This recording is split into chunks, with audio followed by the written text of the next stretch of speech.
বাংলার পুরনো ঐতিহ্য ঢাকাই জামদানি শাড়িতে এক সীমাহীন সৌন্দর্য। ঢাকাই জামদানি শাড়ি নিয়ে এভাবেই প্রশংসা করলেন অভিনেত্রী সোনম কাপুর। অভিনেত্রী এ মন্তব্য দ্রুত ছড়িয়ে পড়ে এবং আলোচনার কেন্দ্রবিন্দুতে আসে।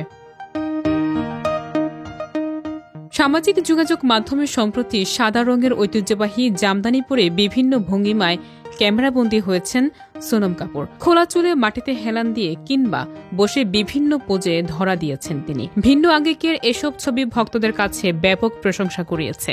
বাংলাদেশের ভক্তরা তার এই উদ্যোগকে উচ্ছ্বাস প্রকাশ করে জানান, সোনম শুধু বলিউডের ফ্যাশন আইকনই নন, বরং ঐতিহ্যবাহী পোশাকেও বিশ্বমঞ্চে তুলে ধরেছেন। বলিউড অভিনেত্রী সোনম কাপুরকে ঘিরে বর্তমানে একাধিক আলোচনা চলছে। সম্প্রতি শোনা যাচ্ছে দ্বিতীয় সন্তানের মা হতে যাচ্ছেন তিনি। মাতৃত্বের খবরের পাশাপাশি সামাজিক যোগাযোগ মাধ্যমেও নিয়মিত সরব এই জনপ্রিয় নায়িকা। ভক্তদের সঙ্গে ভাগাভাগি করেছেন নিজের ছবি, অনুভূতি এবং নানা মুহূর্ত। আর এইবার তিনি ঢাকায় জামদানি পরে ভক্তদের চমকে দিয়ে নতুন আলোচনায় এসেছেন।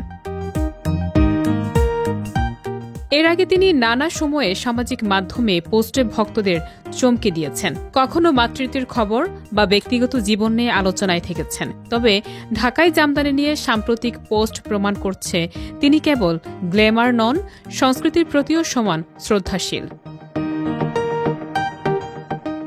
বাংলাদেশের জামদানি শাড়ি ইউনেস্কোর বিশ্ব ঐতিহ্যের তালিকাভুক্ত।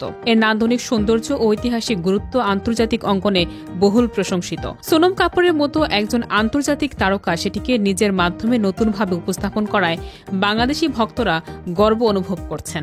অনেকের মতে এই উদ্যোগ জামদানিকে বৈশ্বিক ফ্যাশন জগতে আরও শক্তভাবে প্রতিষ্ঠিত করতে সহায়ক হবে।